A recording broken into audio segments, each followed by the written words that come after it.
Rabbi Sachs. Welcome to the Chai Academy, being broadcast from the Chai Center. So we've been talking about fascinating personalities, Jewish personalities, and truth be told, this course can probably last forever. But we'll see how it goes. So yesterday we spoke about Karl Marx, and today we're going to go to the polar opposite of Karl Marx. Karl Marx was an atheist. Karl Marx was a rabid, self-hating Jew. So we're going to go to a fellow by the name of Rabbi Yisrael Lipkin. That was his birth name, and he's known as the Rabbi Yisrael Salanter because he went to that's where he lived. That's in Salanter. Salantin, I believe, is the contemporary name. Anyway, the reason why we're bringing him up in a class is because he began a movement in the 1800s, and it's called the Mussar Movement. So you have you have Orthodox Jews that are of Hasidic persuasion, Hasidim. Then you have another whole Orthodox Jews who are Litvish, come from Lithuania, and they are part of the Mussar movement. Mussar means morality, as we'll explain. So he founded the Mussar movement. So whereas the Baal Shem Tov founded the Hasidic movement, Rabbi Yisrael Salanter, later than the Baal Shem Tov anyway, founded the Mussar movement. And just an amazing fellow with incredible, the stories they tell about him, they don't tell about you or me, right? They maybe you, definitely not me. But so we'll just tackle a few, and then we'll talk about what Mussar is. So he was the so he took Mussar, he took morality, and he brought it to a whole new level. He was a true leader. There's a story of him, and this is part and parcel of what he stood for. So the story of him, he was once again the rabbi in Vilna, and he was the chief rabbi of Vilna. He was in the big shul. It was Yom Kippur Eve, and he was nowhere to be found. So Kol Nidre, they wanted to start. Anyway, so people wondering, is it an emergency? Did he fall? Did he trip? Is he okay? What's going on? And anyway, there was one woman who was there, said, I came to hear Kol Nidre for a half hour, but I left my baby, my young child. Let me go, and I'll have to just come tomorrow, but I have to go back. So she goes back to her house, and there is Rabbi Yisrael Salanter on Kol Nidre, Yom Kippur Eve, holding the baby and pacifying the kid.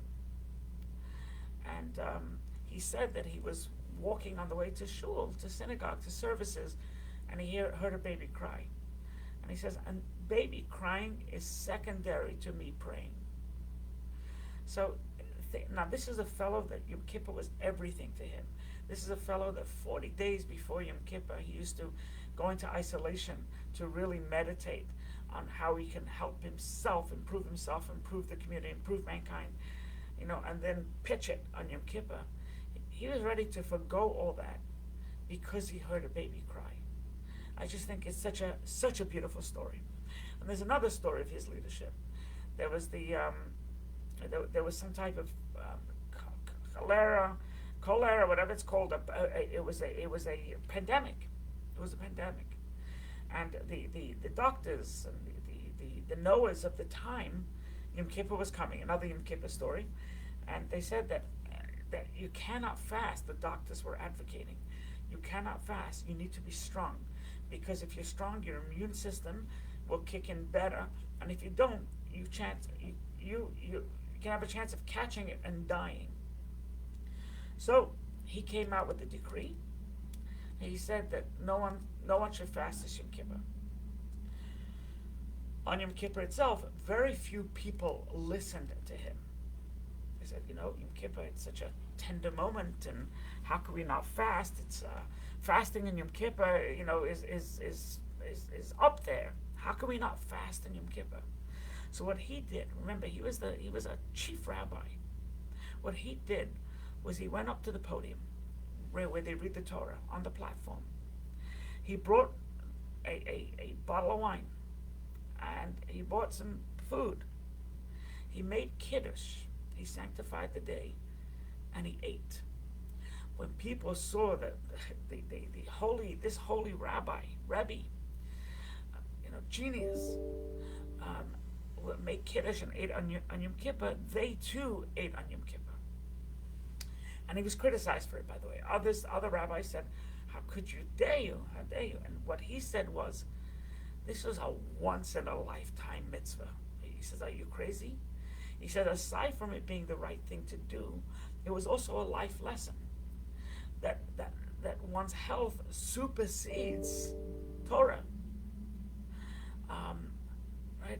It's you got to live with God. You can't die by God.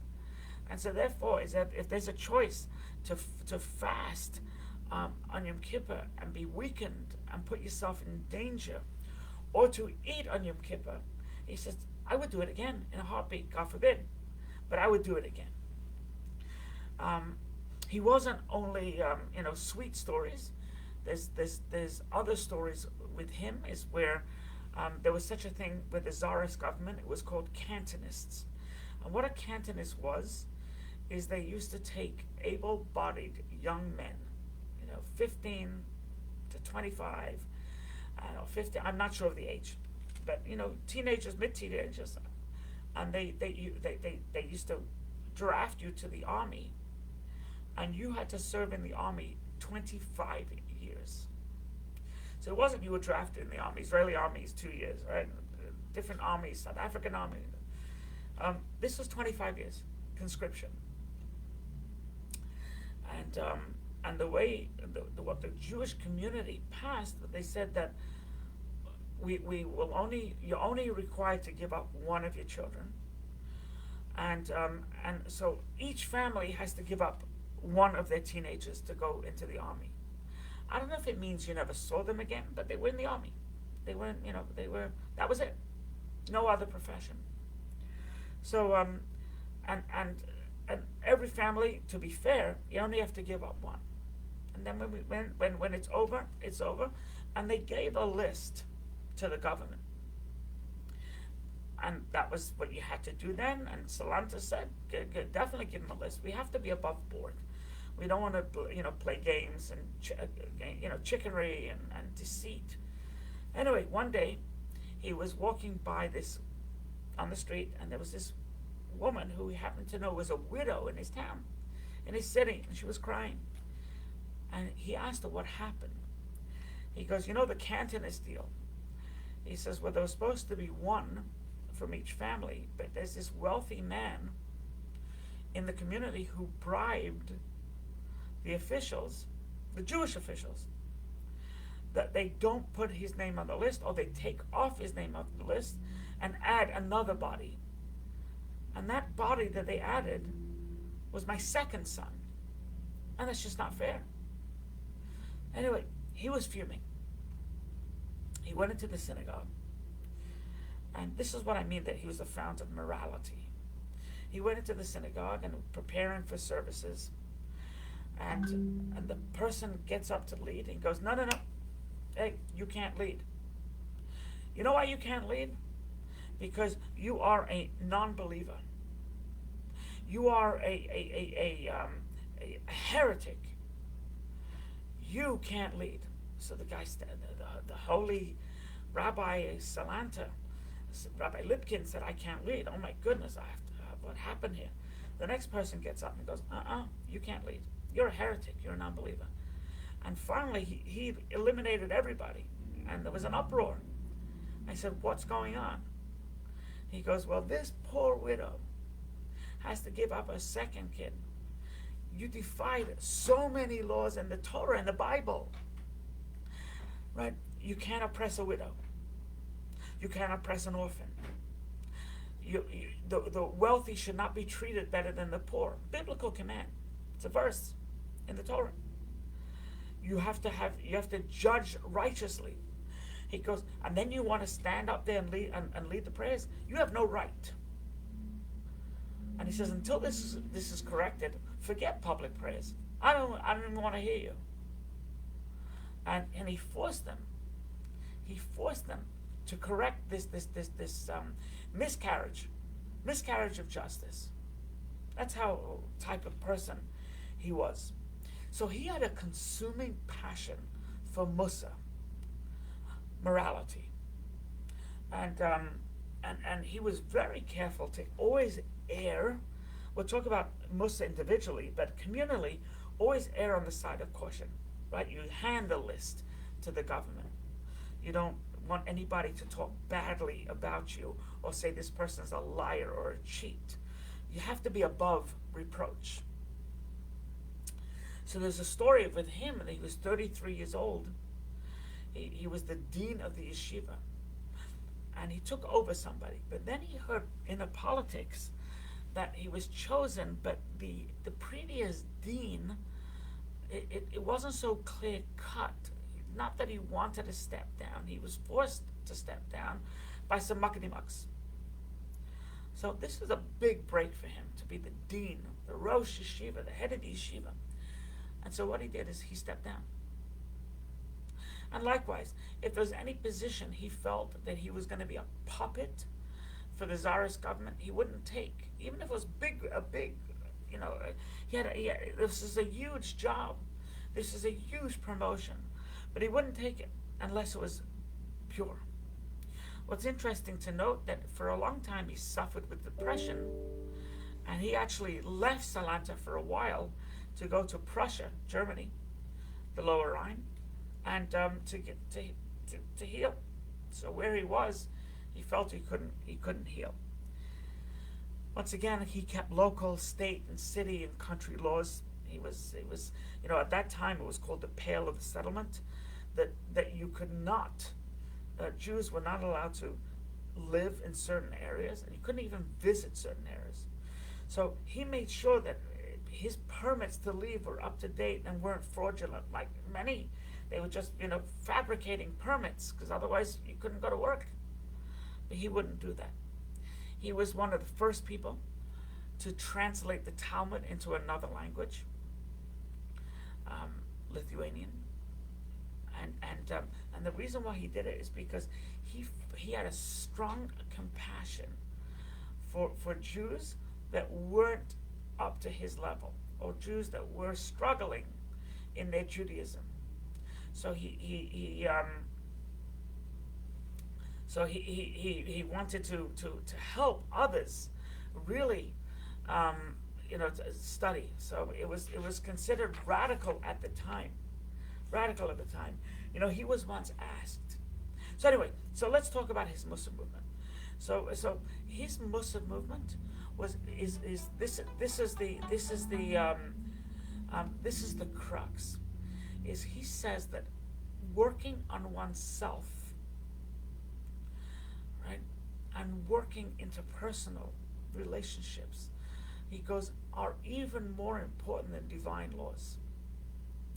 So he wanted a person to really reproach themselves. Am I the best I can be? Am I killing time? Or am I treating time with preciousness? Do I slander? How are my thoughts? How do I treat others? And he actually was fond of the book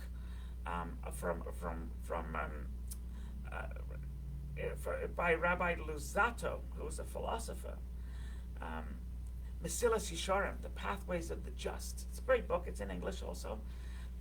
Pathways of the Just, and that was his whole teachings. Were in that book, one could find his entire teachings. He dealt greatly with the subconscious, even before Freud. So Freud was very big on the subconscious, tapping into the subconscious. He was pre-Freud. mom and pop psychology.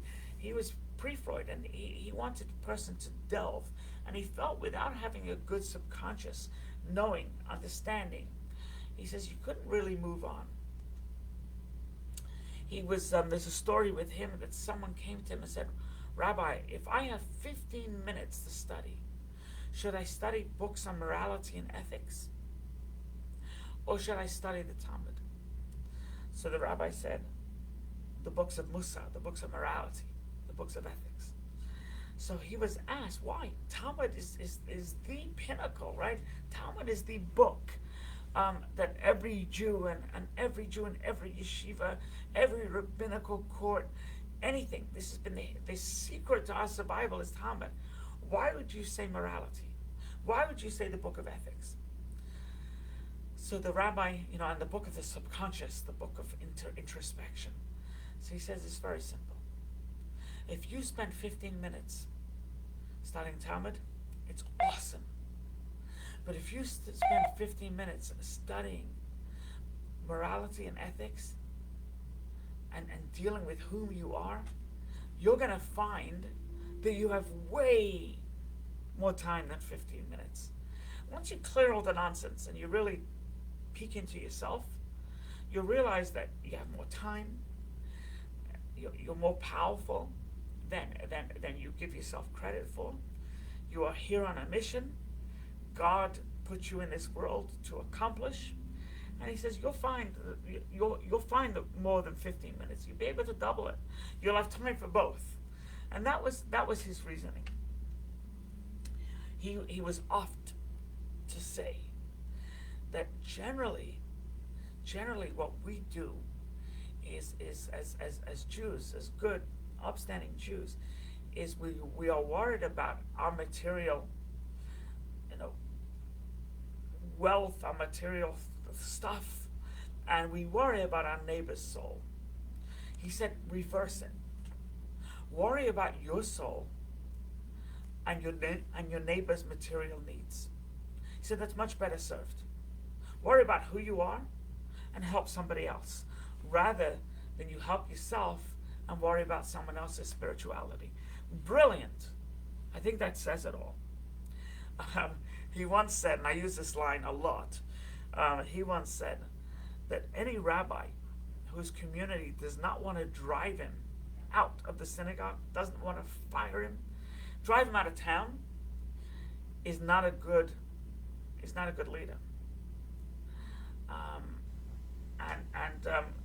And so any let's talk about in the positive. He said any rabbi whose community wants to drive him out of town. This is actually how he said it. I'm paraphrasing him.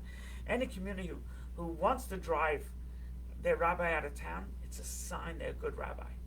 So they don't kowtow.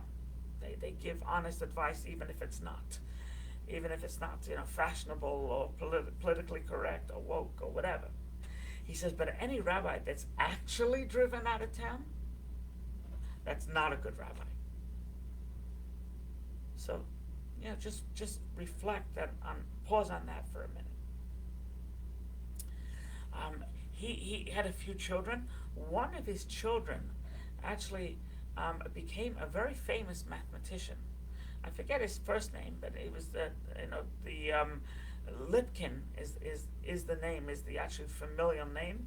But once again, he was called Yisrael Salanter.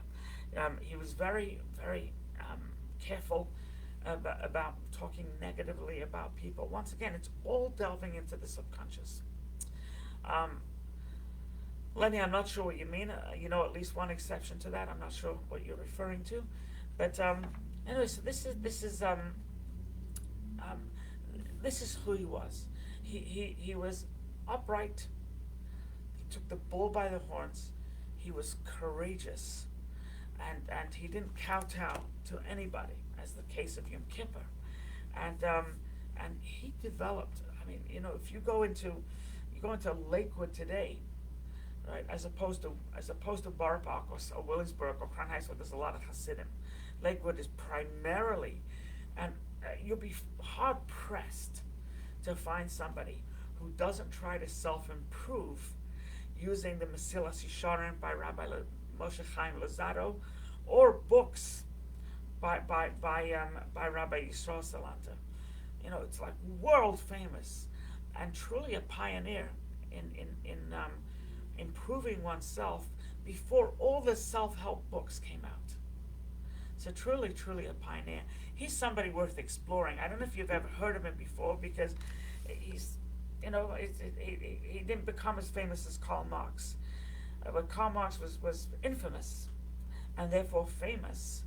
Rabbi Yisrael Salanter was revered, but it was pre-social media, and I guess pre newspapers pretty much.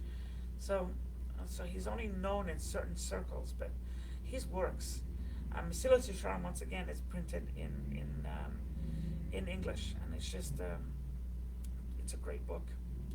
Keeps you thinking, keeps you on your toes. All right, God bless. Tomorrow should be another interesting character. Be well. If you enjoyed this, please feel free to share it or tell others. If you would like to see other classes, there's over 230 classes available. It's thechaicenter.com/academy or youtube.com, and you put in Chai Academy or ChaiTube. God bless.